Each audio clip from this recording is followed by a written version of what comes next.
창세기에 장엄한 서사가 야곱의 가족들이 애굽의 품 안에서 평온을 찾는 것으로 마무리되었다면 출애굽기의 첫 페이지는 그 평온이 얼마나 깨어지기 쉬운 유리 같은 것이었는지를 보여주며 시작됩니다. 성경은 아주 서늘하고도 묵직한 문장 하나를 우리 앞에 던집니다. 요셉을 알지 못하는 새 왕이 일어나 애굽을 다스리더니. 이 문장은 단순한 정권의 교체를 의미하는 것이 아닙니다. 그것은 이스라엘 백성들이 누리던 400년의 평화가 끝났음을 알리는 조종이었고, 동시에 하나님의 백성이 세상이라는 거대한 용광로 속으로 던져졌음을 선포하는 신호탄이었습니다. 애굽 사람들에게 이스라엘은 더 이상 귀한 손님이 아니었습니다. 그들은 두려움의 대상이자 통제해야 할 위협이 되어버렸습니다. 하나님께서 아브라함에게 약속하셨던 하늘의 별과 같은 번성이 눈앞에 실현되는 순간, 아이러니하게도 세상은 그 번성을 시기하며 이빨을 드러내기 시작합니다. 비극은 서서히, 그러나 확실하게 그들의 일상을 잠식해 들어왔습니다. 자유인에서 노예로, 풍요의 땅 고센에서 채찍 소리가 낭자한 국고성, 비돔과 라암셋의 건설 현장으로 그들의 처지는 급전직하합니다. 여기서 우리는 중요한 성경적 가치관을 발견하게 됩니다. 이스라엘이 겪는 고난은 그들이 무언가 잘못해서 찾아온 징벌이 아니었습니다. 오히려 하나님의 약속이 성취되어가는 과정에서 발생하는 필연적인 영적 마찰이었습니다. 바로는 이스라엘의 노동력을 착취하는 것에 그치지 않고 그들의 정체성과 미래를 말살하려 합니다. 급기야 인류 역사상 가장 잔혹한 명령 중 하나인 영아 학살령을 내립니다. 히브리 여인이 아들을 낳거든 나일강에 던져 죽여라. 애굽인들에게 나일강은 생명의 젖줄이자 풍요를 가져다주는 신성한 존재였습니다. 하지만 이스라엘에게 나일강은 이제 자식의 시신을 삼키는 거대한 무덤이자 통곡의 골짜기가 되었습니다. 이 처참한 현장에서 백성들은 하늘을 향해 울부짖습니다. 하나님, 대체 어디 계십니까? 아브라함과 이삭과 야곱의 하나님은 우리를 잊으셨습니까? 400년이라는 긴 시간 동안 하나님의 음성은 들리지 않았고 선지자도 나타나지 않았습니다. 이 지독한 침묵 속에서 이스라엘은 서서히 절망에 익숙해져 갔을지도 모릅니다. 그러나 우리가 반드시 기억해야 할 사실이 있습니다. 하나님의 침묵은 결코 방관이나 부재가 아니라는 점입니다. 세상의 권력이 하나님의 언약의 씨를 말리려 모든 수단을 동원할 때 하나님은 그 어둠의 한복판에서 이미 한 아이를 준비하고 계셨습니다. 죽음의 강물 위에 띄워진 작은 갈대 상자, 성경은 이 상자를 테바라고 기록합니다. 이는 노아가 탔던 방주와 같은 단어입니다. 온 세상이 심판의 물결에 잠길 때 생명을 보존했던 방주처럼 나일강의 죽음의 물결 위에서도 하나님은 당신의 구원자를 보존하고 계셨던 것입니다. 더욱 놀라운 사실은 하나님이 사용하시는 방법입니다. 하나님은 바로의 잔인한 명령을 역이용하십니다. 나일강에 던져진 아이를 바로의 딸이 건지게 하시고 그 아이를 죽이려 했던 바로의 궁전에서 바로의 돈으로 바로의 보호 아래 이스라엘의 구원자가 자라나게 하십니다. 이것이 우리가 믿는 하나님의 소름 돋는 반전이자 지혜입니다. 세상이 가장 기승을 부릴 때 하나님은 이미 그 기세를 꺾을 대안을 가장 안전한 곳에 숨겨두셨습니다. 여러분, 지금 당신의 삶이 출애굽기 1장의 이스라엘처럼 느껴지십니까? 약속은 멀어 보이고 현실은 채찍 소리 가득한 노역장 같으며 소중한 것들을 나일강에 던져야만 하는 상실감 속에 계십니까? 그렇다면 오늘 이 말씀을 기억하십시오. 하나님은 침묵하시는 것 같으나 쉬지 않고 일하고 계십니다. 당신의 눈물이 흐르는 그 강물 위로 하나님은 이미 당신을 건져낼 구원의 방주를 띄워보내셨습니다. 고난이 깊을수록 구원의 아침은 가까이 와 있습니다. 그렇게 하나님의 기묘한 섭리 속에서 바로의 궁중으로 입성한 모세는 애굽의 모든 지혜와 학문을 전수받으며 당대 최고의 엘리트로 성장합니다. 그는 부와 권력, 지식과 무술까지 겸비한 말 그대로 완벽한 구원자의 조건을 갖춘 것처럼 보였습니다. 아마 모세 자신도 생각했을 것입니다. 하나님께서 나를 이 높은 자리에 앉히신 것은 나의 이 힘과 영향력을 사용해 내 민족을 구원하기 위함이 아닐까? 40세가 된 모세의 가슴 속에는 동족을 향한 뜨거운 정의감과 불타는 열정이 가득했습니다. 그러나 여기서 우리는 인본주의적 열심과 성경적 사명의 결정적인 차이를 목격하게 됩니다. 모세는 자신의 힘으로 역사를 바꿔보려 했습니다. 그는 히브리 형제가 애굽 사람에게 매 맞는 것을 보고 주저없이 주먹을 휘둘렀습니다. 그 결과는 참혹했습니다. 살인이라는 범죄, 그리고 믿었던 동족으로부터의 싸늘한 비난이었습니다. 누가 너를 우리를 다스리는 자와 재판관으로 세웠느냐? 이 한마디는 모세의 자존심을 산산조각 냈습니다. 어제의 왕자가 오늘의 도망자가 되어 미디안 광야로 도망치는 신세가 된 것입니다. 우리는 여기서 멈춰서서 생각해야 합니다. 왜 하나님은 최고의 전성기를 구가하던 40세의 모세를 사용하지 않으시고 그를 차디찬 광야로 내모셨을까요? 그것은 하나님의 구원이 인간의 능력에 기초하지 않기 때문입니다. 40세의 모세는 너무나 강했습니다. 자기 확신이 넘쳤고 자기 방법이 살아있었습니다. 만약 그때 그가 이스라엘을 구원했다면 그것은 하나님의 영광이 아니라 모세의 영웅담이 되었을 것입니다. 하나님은 모세의 손에서 애굽의 화려한 금호를 빼앗으시고 그 자리에 보잘것없는 나무 지팡이를 들리셨습니다. 그리고 40년이라는 긴 세월 동안 모세라는 인간의 자아를 광야의 거친 바람 속에 서서히 풍화시키기 시작하셨습니다.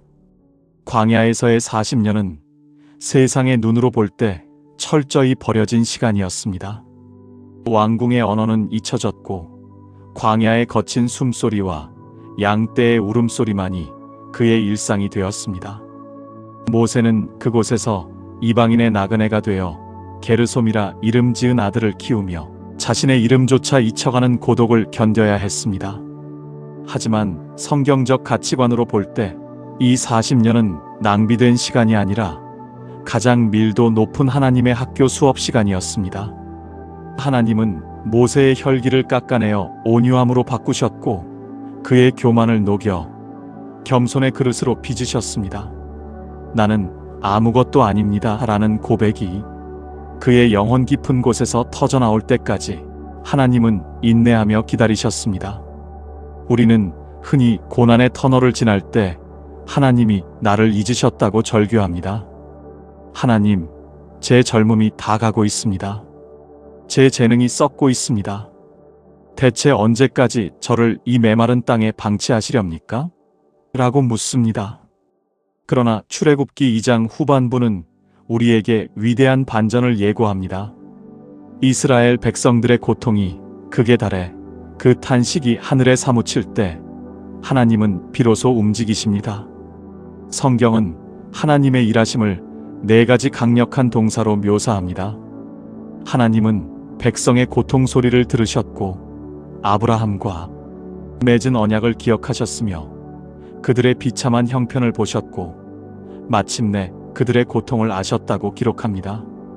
여기서 아셨다는 단어는 단순히 지식적으로 인지했다는 뜻이 아닙니다. 사랑하는 연인이 서로를 깊이 이해하듯 그들의 아픔과 눈물을 온 마음으로 공감하고 체휼하셨다는 뜻입니다. 하나님은 이스라엘이 채찍질 당할 때 함께 아파하셨고 모세가 광야에서 외로워할 때 곁에 계셨습니다. 다만 하나님의 때, 즉 인간의 교만이 죽고 하나님의 주권이 온전히 드러날 그 완벽한 타이밍을 기다리고 계셨을 뿐입니다. 80세의 노인이 된 모세, 이제는 스스로 나는 끝났다고 선언하며 평범한 일상에 파묻혀 살던 그 늙은 목자에게 마침내 하늘의 시간이 임합니다. 떨기나무에 불이 붙었으나 타지 않는 기이한 현상 앞에 모세가 멈춰 섰을 때 40년의 침묵을 깨는 하나님의 음성이 들려옵니다. 모세야, 모세야. 이것은 단순히 이름을 부르는 소리가 아니었습니다. 잊혀졌던 소명을 깨우는 천둥 소리였고, 잠들었던 언약을 깨우는 부활의 외침이었습니다. 사랑하는 성도 여러분, 당신의 인생에도 혹독한 광야의 시간이 흐르고 있습니까? 왕궁의 화려함은 사라지고 오직 메마른 모래바람과 외로움만이 당신을 감싸고 있습니까? 그렇다면 기뻐하십시오. 하나님은 지금 당신을 가장 위대한 구원자로 빚고 계시는 중입니다. 당신의 힘이 다 빠지는 그 순간이 바로 하나님의 능력이 임하는 순간입니다. 당신의 열심이 멈추는 그곳에서 비로소 하나님의 역사는 시작됩니다. 이제 모세가 그랬던 것처럼 우리도 그 불붙은 떨기나무 앞으로 나아가 신을 벗을 준비를 해야 합니다. 하나님의 위대한 부르심이 지금 당신의 귓가에 울리고 있습니다. 광야의 메마른 일상 속에서 양떼를 몰던 80세의 노인. 모세 앞에 평생 본 적 없는 기이한 광경이 펼쳐집니다. 흔하디흔한 광야에 가시 덤불인 떨기나무에 불이 붙었는데 도무지 타서 없어지지 않는 것입니다. 성경적 가치관으로 볼 때 이 떨기나무는 당시 애굽의 압제 아래서 신음하던 비천한 이스라엘 백성들의 모습이자 동시에 80년 세월 속에 메말라버린 모세 자신의 초상입니다. 보잘것없고 쓸모없는 나무에 불과하지만 하나님의 임재가 그 위에 머물 때 그것은 더 이상 잡목이 아니라 거룩한 임재의 상징이 됩니다. 호기심에 이끌려 다가가는 모세를 향해 40년의 침묵을 깨는 하나님의 천둥 같은 음성이 들려옵니다. 모세야, 모세야. 하나님은 그의 이름을 2번이나 부르십니다. 이것은 단순한 호출이 아닙니다. 하나님은 지난 80년 동안 단 한 번도 모세를 잊으신 적이 없으며 그가 광야 어디에 있는지, 어떤 마음으로 살고 있는지 이미 다 알고 계셨음을 보여주는 친밀하고도 권위 있는 부름입니다. 그리고 하나님은 그에게 엄중한 첫마디를 던지십니다. 이리로 가까이 오지 말라. 내가 선 곳은 거룩한 땅이니 내 발에서 신을 벗으라. 신을 벗으라는 명령은 출애굽기 시리즈 전체를 관통하는 중요한 영적 전환점입니다. 고대 사회에서 신을 벗는다는 것은 자신의 권리와 소유권을 포기하는 행위이자 상대방의 절대 권위 앞에 복종하는 종의 자세를 의미합니다. 또한 발에 묻은 세상의 먼지와 오염을 떼어내고 거룩하신 하나님 앞에 단독자로 서라는 정결의 요구입니다. 하나님은 모세를 사용하시기 전 그의 과거 명성과 상처, 그리고 자기 방식이라는 낡은 신발을 먼저 벗기셨습니다. 거룩함이 전제되지 않은 사명은 그저 인간의 야망에 불과하기 때문입니다. 모세는 두려움에 떨며 얼굴을 가립니다. 그때 하나님은 당신이 누구인지를 밝히십니다. 나는 내 조상의 하나님이니 아브라함의 하나님, 이삭의 하나님, 야곱의 하나님이니라. 이 짧은 소개 안에는 엄청난 약속이 들어 있습니다. 하나님은 죽은 자의 하나님이 아니라 살아있는 자의 하나님이시며 수백 년 전 조상들과 맺은 그 언약을 단 한순간도 잊지 않고 지금 이 순간까지 신실하게 지켜오신 분이라는 선언입니다. 비로소 모세는 깨달았을 것입니다. 자신의 80년 방황이 결코 우연이 아니었으며 보이지 않는 하나님의 손길이 이 모든 역사를 주관하고 계셨음을 말입니다. 이어지는 하나님의 파송 명령 앞에 모세는 당혹감을 감추지 못합니다. 40세의 모세였다면 드디어 때가 왔군요. 라고 외치며 검을 뽑았겠지만 80세의 모세는 철저히 낮아져 있었습니다. 그는 묻습니다. 내가 누구이기에 바로에게 가며 이스라엘 자손을 인도하여 내리이까? 이 질문은 겸손을 넘어선 깊은 자기 비하와 두려움의 발로였습니다. 왕궁의 권세도 잃었고 말주변도 없으며 나이 들어 기력마저 쇠한 자신이 무엇을 할 수 있겠냐는 항변입니다. 이때 하나님은 모세의 조건을 바꾸어 주겠다고 말씀하지 않으십니다. 대신 모든 사명자가 평생 붙들어야 할 단 하나의 해답을 주십니다. 내가 반드시 너와 함께 있으리라. 사명의 본질은 내가 누구인가에 있지 않습니다. 나와 함께 하시는 분이 누구인가에 있습니다. 모세는 여전히 불안했습니다. 그래서 다시 묻습니다. 그들이 내게 묻기를 그의 이름이 무엇이냐 하면 내가 무엇이라고 말해야 합니까? 고대인들에게 이름은 그 존재의 본질과 능력을 의미했습니다. 애굽의 수많은 잡신 사이에서 여호와 하나님은 어떤 분으로 정의되어야 하느냐는 질문입니다. 여기서 성경 전체를 통틀어 가장 장엄하고 신비로운 하나님의 이름이 계시됩니다. 나는 스스로 있는 자니라. 에흐예 아쉐르 에흐예. 이 이름은 하나님께서 그 어떤 피조물에게도 의존하지 않으시는 자존자이시며 시간과 공간을 초월하여 영원히 현존하시는 절대 주권자임을 뜻합니다. 또한 이 이름은 미완성 시제로도 해석되어 나는 장차 내가 될 바로 그 존재일 것이다라는 역동적인 의미를 담고 있습니다. 즉, 이스라엘이 배고플 때는 생명의 떡이 되시고 목마를 때는 반석의 물이 되시며 전쟁 중에는 승리의 깃발이 되시는 백성들의 모든 필요에 따라 당신의 존재를 드러내시는 구원자라는 선포입니다. 하나님은 이 위대한 이름을 앞세워 모세를 애굽이라는 거대한 우상의 소굴로 등 떠미십니다. 모세는 여전히 자신의 부족함을 핑계 삼아 5번이나 뒤로 물러서려 합니다. 입이 뻣뻣하다며 보낼 만한 자를 보내라며 버팁니다. 우리는 여기서 인간의 연약함과 하나님의 끈질긴 설득을 봅니다. 하나님은 노하시면서도 모세의 형 아론을 붙여주시고 그의 지팡이에 권능을 입혀주십니다. 사명은 우리가 자격을 갖추었기에 주어지는 보상이 아닙니다. 도저히 감당할 수 없는 자를 불러 끝내 감당할 수 있도록 설득하고 빚어가시는 하나님의 은혜가 바로 사명의 실체입니다. 사랑하는 성도 여러분, 오늘 여러분의 인생 앞에 나타난 타지 않는 떨기나무 불꽃은 무엇입니까? 하나님은 지금 이 순간에도 여러분의 이름을 부르시며 세상의 가치관으로 단단히 무장한 여러분의 신발을 벗으라고 명령하십니다. 내 능력으로는 안 된다고 고개를 저을 때 하나님은 당신의 이름을 보여주십니다.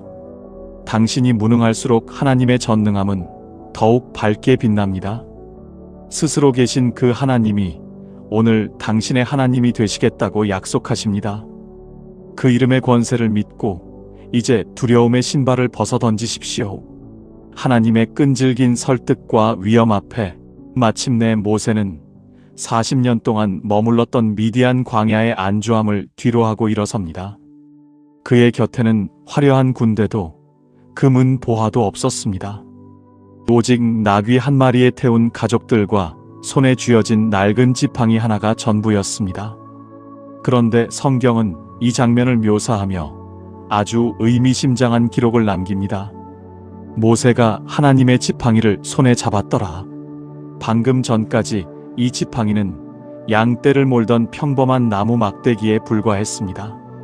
모세가 무능하다고 느낄 때 짚고 의지하던 늙은 목자의 지팡이였습니다. 하지만 그 지팡이가 하나님의 말씀에 붙들리고 사명의 길을 떠나는 순종의 손에 잡히는 순간 그것은 더 이상 모세의 것이 아닌 하나님의 지팡이로 변했습니다. 이것이 성경적 가치관이 말하는 기적의 본질입니다. 하나님은 우리가 가진 것이 얼마나 대단한지를 보지 않으십니다. 그것이 누구의 손에 붙들려 있는지를 보십니다.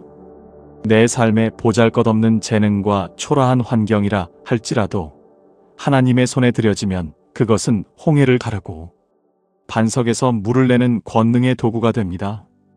그러나 애굽으로 향하는 모세의 앞길에는 마지막으로 통과해야 할 준엄한 시험이 기다리고 있었습니다. 길 위에서 숙소에 머물 때 여호와께서 모세를 만나 그를 죽이려 하신 충격적인 사건입니다. 구원자로 부름받은 자가 정작 자신의 아들에게 언약의 증표인 할례를 행하지 않았던 것입니다. 하나님은 큰 일을 행하기 전 사명자의 거룩을 먼저 점검하십니다. 세상의 압제로부터 백성을 구원하기 전에 사명자 자신이 먼저 하나님의 법 앞에 온전히 서 있는지 물으신 것입니다. 십보라가 아들의 포피를 뱀으로써 모세는 생명을 보존합니다. 이는 하나님의 일을 하는 자에게 가장 우선되는 자격은 능력이 아니라 순결함임을 가르쳐주는 뼈아픈 교훈입니다. 위기를 넘긴 모세는 하나님께서 예비하신 동역자 아론을 만납니다. 그리고 마침내 430년 동안 노예의 울분 속에 갇혀있던 이스라엘 장로들 앞에 섭니다. 하나님이 주신 표적을 행하고 하나님이 당신들을 찾아오셨으며 당신들의 고난을 감찰하셨다는 소식을 전하자 백성들은 비로소 깨닫습니다. 하나님이 침묵하셨던 것이 아니라 자신들의 눈물을 병에 담고 계셨음을 말입니다. 그들은 머리 숙여 하나님을 경배합니다. 드디어 멈춰있던 구원의 시계 바늘이 요동치며 돌아가기 시작했습니다. 사랑하는 여러분, 출애굽기의 서막은 우리에게 묻습니다. 당신은 당신의 무능함 때문에 하나님의 부르심을 거절하고 있지는 않습니까? 혹은 당신의 삶에 닥친 고난 때문에 하나님이 당신을 잊으셨다고 원망하고 있지는 않습니까? 기억하십시오. 하나님은 가장 어두운 나일강 위로 방주를 띄우시고 가장 메마른 광야에서 사명자를 빚으시는 분입니다. 당신이 나는 아무것도 아닙니다 라고 고백하며 당신의 신을 벗을 때 비로소 스스로 계신 하나님의 역사가 시작됩니다. 당신 손에 든 그 낡은 지팡이를 하나님께 내어드리고 거룩의 길로 들어서십시오. 당신의 위대한 출애굽은 바로 오늘 그 순종의 발걸음에서 시작될 것입니다. 사랑과 자비의 하나님, 오늘 우리는 고통받는 백성의 신음소리를 결코 외면하지 않으시고 침묵 속에서도 구원을 준비하시는 하나님의 신실하심을 보았습니다. 우리가 인생의 고난을 마주할 때 하나님이 부재하신다며 절망하지 않게 하옵소서. 오히려 그 시간이 나를 빚으시는 광야의 학교임을 깨닫게 하시고 내 힘과 자랑을 내려놓고 하나님 앞에 겸손히 신을 벗는 은혜를 허락하여 주시옵소서. 내가 누구이기에 가겠느냐며 나의 부족함 뒤에 숨지 않게 하시고 내가 반드시 너와 함께 하리라 약속하시는 스스로 계신 하나님의 이름을 의지하여 담대히 세상으로 나아가게 하옵소서. 우리 손에 든 보잘것없는 인생의 지팡이가 하나님의 권능을 나타내는 통로가 되기를 소망합니다. 우리를 죄의 종로로 타던 자리에서 불러내어 거룩한 백성으로 삼으신 하나님, 오늘 이 말씀을 듣는 모든 심령 위에 출애굽의 진정한 자유와 회복의 기적이 시작되게 하옵소서. 우리 삶의 진정한 구원자 되시는 예수 그리스도의 이름으로 기도드립니다. 아멘. 오늘 이 말씀이 여러분의 삶에 작은 위로와 결단이 되었다면 구독과 좋아요로 이 복음의 여정에 함께해 주시기 바랍니다.